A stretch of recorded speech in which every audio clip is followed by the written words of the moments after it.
My name is Raisa Schnitzius. I'm the board secretary. Welcome to the Unitarian Universalist congregation. We are a religious community who commit ourselves to diversity. We hope to nourish human differences, those of gender, race, age, ability, sexual orientation, political views, culture, class, and religious belief. Welcome to all who treasure freedom of conscience in the search for truth. We promise to do our best to provide you a spiritual home. We extend a special welcome to our visitors today. We hope you will follow our UUC Facebook page and stay tuned for other events such as our Monday virtual Vespers, Wonderful Wednesdays, and Coffee and Theology on Fridays at 9 a.m. We are so excited to have you join us this morning.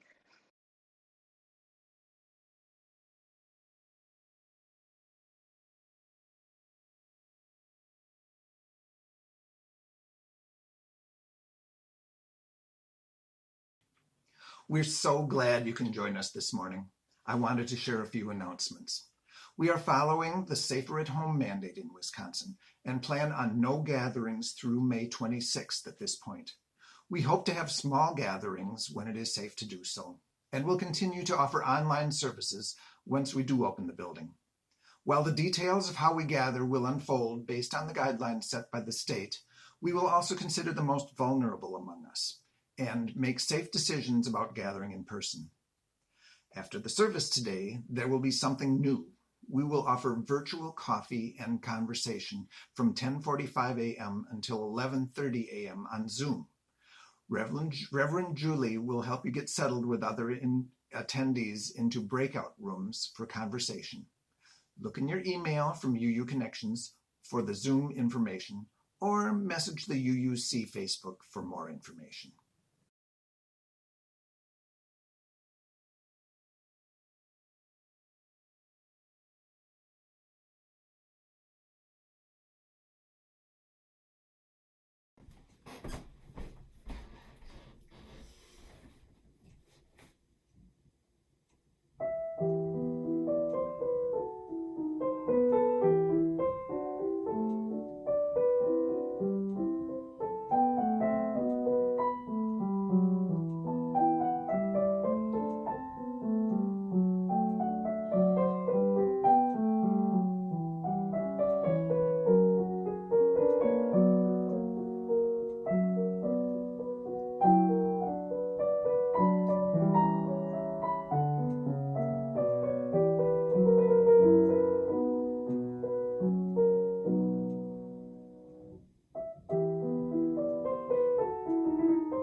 Listen, the Spirit is Calling by John Saxon. Listen, can you hear it? The Spirit is calling. It calls us in the silence and through the noise and busyness of our daily lives. It calls us in the brightness of the day and the darkness of the night, in times of hope and despair. Listen, can you hear it? The Spirit is calling. It doesn't matter what you call it, for it has no name and has many different names. The Spirit of life, the Spirit of love, the Spirit of compassion, the Spirit of hope, the Spirit of justice. Listen, can you hear it? The Spirit is calling. It's calling to you and to me. It's calling us to greater wholeness, greater connection, greater service, greater love. It's calling us to heal the brokenness within ourselves, in others, and in the world. It's calling us to love more deeply. It's calling us to beauty. It's calling us to laugh and dance and sing. It's calling us to live through life's pain and sorrow. It's calling us to live courageously and kindly, to speak our truth in love, and to bend the moral arc of the universe towards justice. It's calling us into community. It's calling us into greater life of all. Listen, can you hear it? The Spirit is calling. Amen.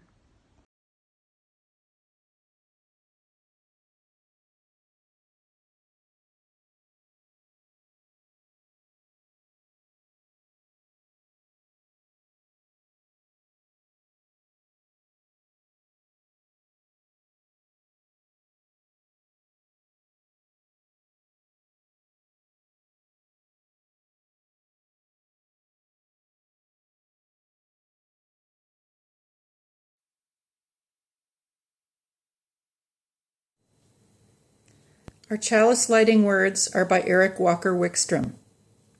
Here today in this place and with these people, may we listen so that we can hear. May we hear so that we can feel. May we feel so that we can know, and may we know so that we can change ourselves and this world. May this chalice we light our way.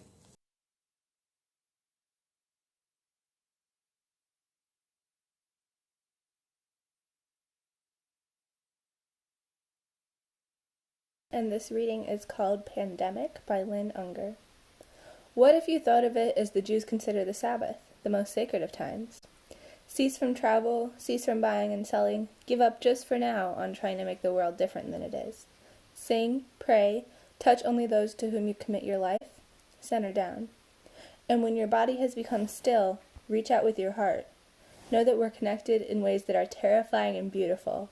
You could hardly deny it now. Know that our lives are in one another's hands. Surely that has come clear. Do not reach out your hands, reach out your heart. Reach out your words, reach out all the tendrils of compassion that move invisibly where we cannot touch. Promise this world your love, for better, for worse, in sickness and in health, so long as we all shall live.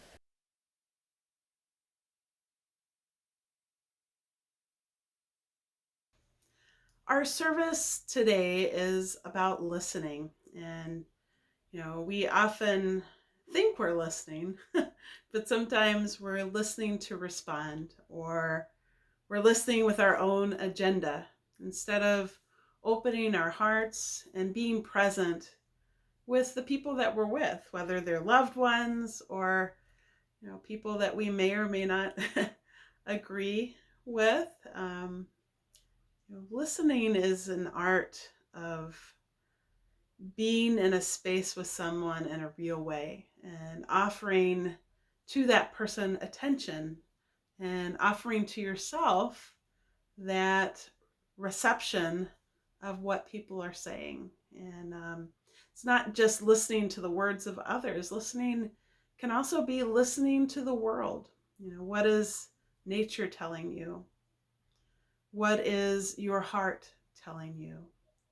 And if you believe in a spirit or God, what is the sacred telling you at this time? So in this service, we will think about what it means to listen with our hearts, offering presence and being present for not only for others, but for ourselves by entering into that contemplative and listening space. Thank you for joining us today.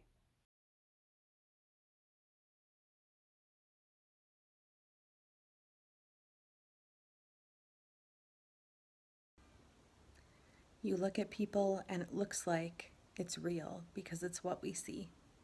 But there's so much wonder on the inside. As if you had a plain packing crate and it was filled with silks and Persian rugs and things that would spill out and make everything beautiful, if only you took the trouble to open it. K.J. Charles in An Unsuitable Air. I had no idea what to expect from my first trip to Disney World this summer, but I left with lots of impressions. Discomfort with the total commercialism, awe at the detailed work put into the park, and delight in the way the people visiting Disney World are all in. None of the visitors were too cool or too world-weary to put on a pair of Mickey ears and sing along to It's a Small World after all. And wow, they were all in on the t-shirts too. It seemed every other person had a custom t-shirt declaring who they were. Disney Mom, celebrating Jaden's 6th birthday, he's my Mickey, I'm his Minnie. I felt I could look deep into someone's soul just by reading what they had printed on their shirt. Isn't that what we all want? Well, not to have our innermost thoughts always printed on our t-shirts, but to be seen for who we are. I know how painful the opposite experience is. The hardest times in my life have been when I've felt misunderstood, when someone has experienced me in a dramatically different way than I experience myself. Sometimes there's important learning for me there. For instance, when I've been unaware of the impact of my words on a person of color, and I've been able to realize that impact is more important than my intention. When that learning has happened, when through a relationship, through a conversation, through the trust of someone else, I was able to make the me on the outside match more closely how I feel on the inside, it's been an opportunity to be even more truly and deeply known. The truth is, we can't be summed up by a t-shirt, even really cute ones with Mickey Mouse ears. But it is indeed an impulse of the human self to be known fully by those we love. And that's almost never possible unless we're willing to risk the conversations that help us see past our initial impressions. We're so beautiful inside, so full of complexity and dichotomies and yearning. When we risk telling the world who we are, and when we risk truly learning about each other, we offer a great gift.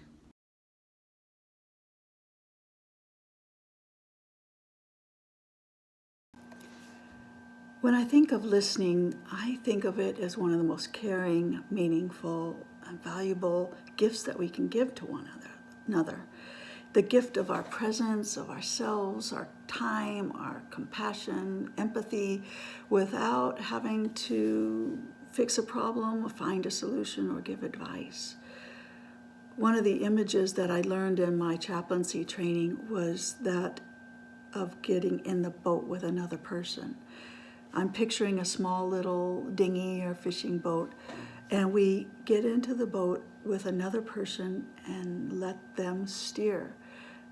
Let them steer that boat to wherever it needs to go, and we are accompanying them. I think that image is a beautiful picture because it reminds us that we're not alone, that when we tell our story to another, we can know that we're heard, we're known, and we're not alone in our experience. In my day-to-day job as a chaplain here at a local hospital in Eau Claire, I get a lot of experience listening. And it's not natural to me. I am sometimes over-enthusiastic. I want to jump into the conversation sooner, maybe cut off the person before they're finished. I can tend to interrupt. And so it's a daily practice. And what I found is we have to surrender. We have to surrender our egos. We have to surrender just the control to let another person steer. We have to let go of the focus on ourselves or our own perspectives of things and really and truly enter into the story of another person. what I'm grateful for is that we get to practice every day, and we get to, just by our presence, help each other know we're not alone, and we get to enter into the lives and the stories of each other. So I'm grateful for the gift of listening, and for those many people that have listened to me over the years, and for the honor and humility that it takes to listen to others.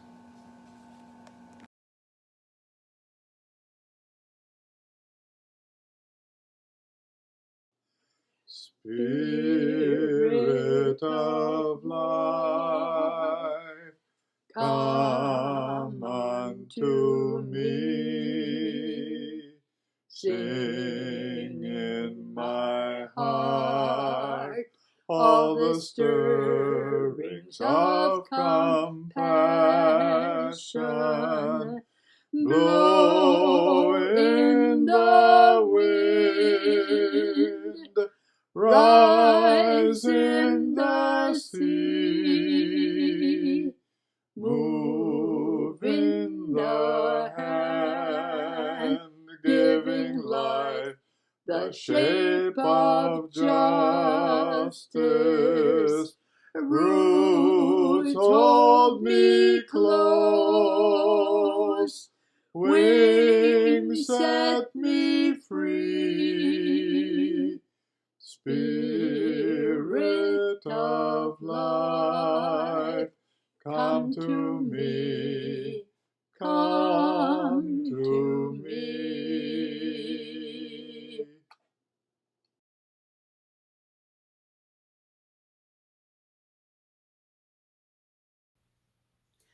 Now is the time in our service where we share our joys and concerns. This is a special time where we share our names, light a candle, and share a joy or concern that's on our hearts. It's a little harder to do it here in this remote situation. If you are watching with us now on Facebook, I encourage you to write your name and share what's on your heart. We're also sharing services now on YouTube, and you can always make a comment later on the video if you wish to share a joy or concern. You know, it's so important now, more than ever, that we're there for one another as a community. If there's something that is on your mind or heart and that's heavy, we hope that you can share it in this space.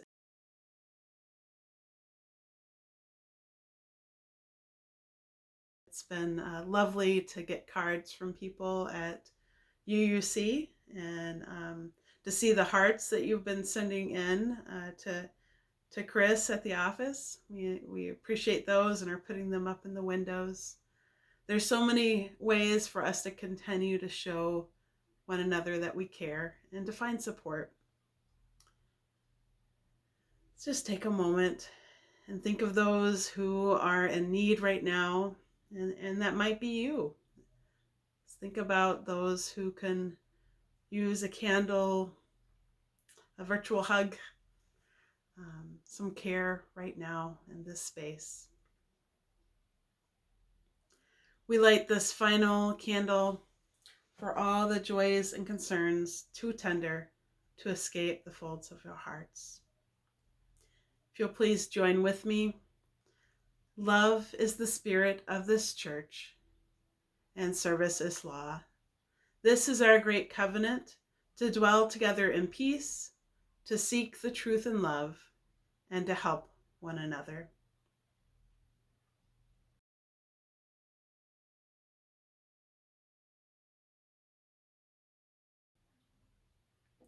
Listening with the heart. It sounds like it could come from a Hallmark card or something like that, but there's something about listening in a way that is genuine that can be really life-changing. I don't know if you've ever done any community organizing, but Jonah and groups like that, Joining Our Neighbors, Advancing Hope, have some training that they do as part of their community organizing because part of community organizing is listening to the community and finding out what it is that motivates your neighbors. What do your neighbors care about? What are the issues that are important to them? So instead of telling a community, these are the things that are important to you, and this is what we're going to do to help to community organize, you listen and you set up what are called one-to-ones, or what I like to call a conversation. Might sit down over a cup of coffee and do what is called active listening. And that means you close your mouth for the most part and you listen, and you might ask questions, and then you sit back and you hear what they have to say. And it takes some patience to not jump in or respond, and it's actually kind of a fun exercise. I remember the first time I did it, you kind of giggle because you want to respond, but to listen just for listening's sake is a much different experience, and it can really strengthen relationships. It creates pauses in the conversation so that people who aren't extroverted might get a chance to say something in a group. Allowing space for silence and allowing space for people to reflect and to talk in an environment where you're not just jumping in and responding is safer, and you'll hear more, and people will feel invited in, called to the table. There's that saying of calling people in instead of necessarily calling people out, and that's building a wider circle. And I know that sometimes it's hard to listen because what people say you might not always agree with. But then they might come to a point that you can find some common understanding. And that's one of the powerful things that I found in working with the interfaith group, Joining Our Neighbors, Advancing Hope, is that, I can be talking to an interfaith neighbor, and we may have different thoughts on religion or some social issues, but there's often a lot of things we hold in common, like caring about people who are struggling with poverty, caring about the environment, caring about immigration. So many things that you can find to work together on and to really build those bridges. And one of the biggest things in our society that I hear people write about and be upset about is that we aren't finding ways to talk to one another, to reach across the aisle and reach across our differences. And part of that is because we're too busy talking. We're too busy saying what it is that we think, or jumping on somebody for this infraction or that infraction. And I'm not saying that we shouldn't stand up and speak out, but I also think we need to call people in and make our circle diverse and listen. And sometimes to listen, we also have to prepare ourselves. And some of the anti-racism work that we do in just being a part of a community, people who are not people of color sometimes struggle with how to engage in those conversations without having tears and guilt. And, some of it is doing the work ahead of time, like by going to a workshop or reading books, learning more about topics before you engage and approach a community or approach a topic. Being a mom taught me to listen in a different way, because especially when you're talking to a toddler whose language is limited, and then both of my children had speech difficulties, and trying to figure out what it is that will stop this small, tiny human being from screaming or having a fit on your floor, and trying to figure out what is it that they need, taught me to listen in a different way than I had before. Being a friend has taught me to listen in ways that are different. Some friends, you have to coax it out of them. You have to say, so what's really on your mind? No, really, what's on your mind? I guess that's kind of like the Minnesota nice. You have to keep asking until people will tell you, well, this is what's on my mind. This is what's on my heart. Being a partner has taught me to listen, to try and listen and be more patient. Sometimes when you're with someone for a long time, like whether a family member or a partner, sometimes you'll know what they're going to say and you don't really know what they're going to say, because it might be something different. It might not be the same thing they always say. And when you listen to respond, which I am completely guilty of, you talk over somebody, you assume, and you're not really listening. And it can cause pain. It causes hurt. That instead, if I had just been patient and turned off, my busyness for 5 seconds and just really listened, then that person would have felt heard. That person would have felt like I was there for them. And I think we all do that. We're not perfect. But listening with our hearts is different than listening to respond. We're not, calculating what we're going to say to the person that's talking. We're just receiving what people are saying and then responding later, or not, or just listening. And that's radical. We don't always have to respond. You don't always have to post on Facebook. And as an extrovert, that I'm talking to myself. So some of my favorite things to do as a Unitarian Universalist minister is to be present with people, to sit at a bedside when someone's ill and listen to them, or just be present in companionable silence. I also love to be at our youth group lock-ins. So at 3 a.m. when we're sitting around doing a puzzle, something might come up that's on a youth's mind, or we'll just be silly and make connections. And I get to hear voices that need to be heard, and understand things that I might not have understood if I was too busy just being with the adults, or too busy doing other things. And that kind of presence is powerful. It's so powerful to take the time to be with people and to listen.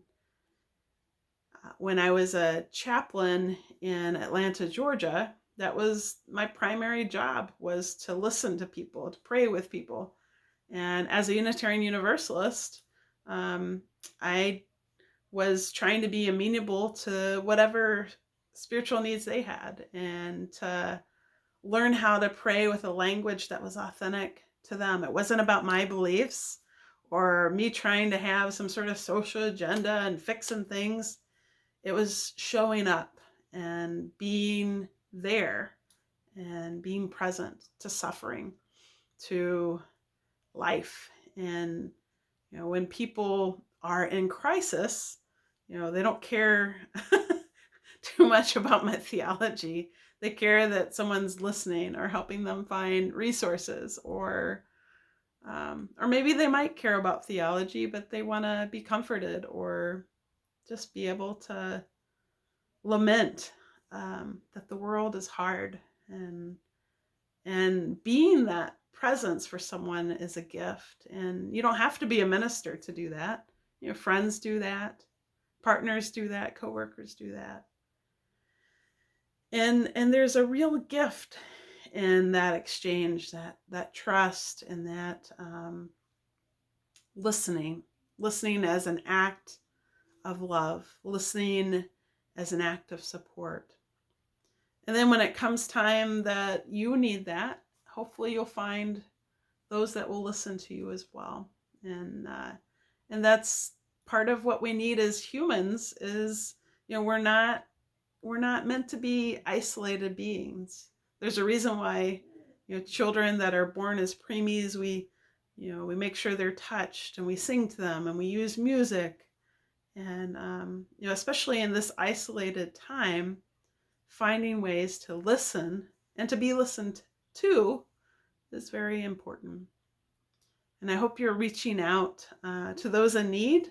And if you're in need, I hope that you're getting the support that holds you as you need to be held at this time.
Now is the time for the giving.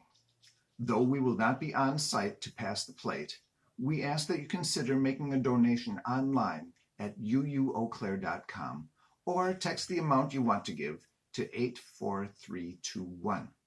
You can text HELP for additional text to give options. May's 50/50 recipient is the Chippewa Valley Free Clinic. The mission of the Chippewa Valley Free Clinic is to provide quality health care and advocacy for individuals of the Chippewa Valley who have no reasonable health care alternative.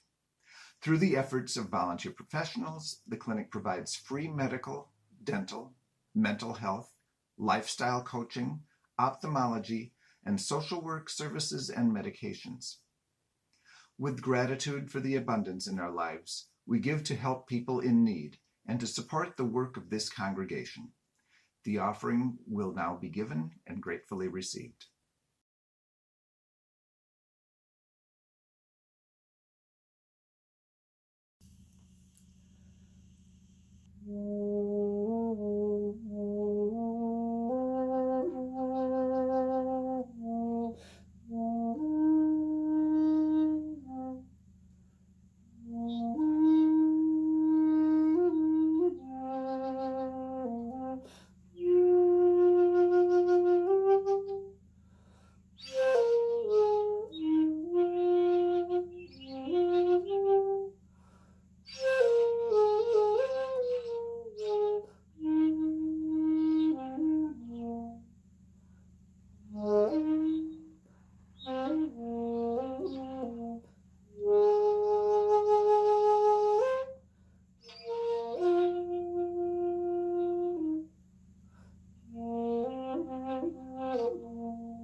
I will be reading Meditation by Elena Westbrook.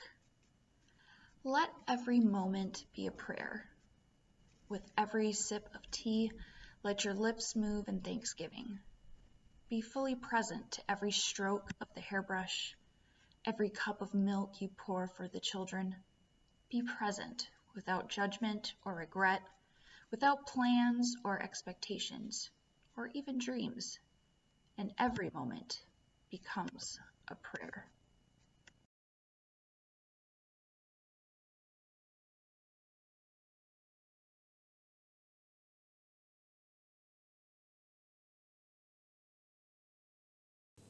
We extinguish this flame, but not the light of truth, the warmth of community, or the fire of commitment. These we carry in our hearts until we are together again.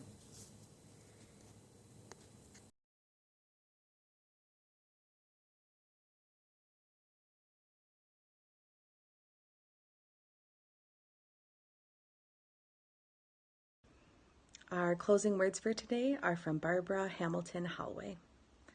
Go now in peace. Deeply regard each other, truly listen to each other. Speak what each of you must speak. Be ready in any moment to disarm your own heart, and always live as if a realm of love had begun. So be it. Blessed be. Amen.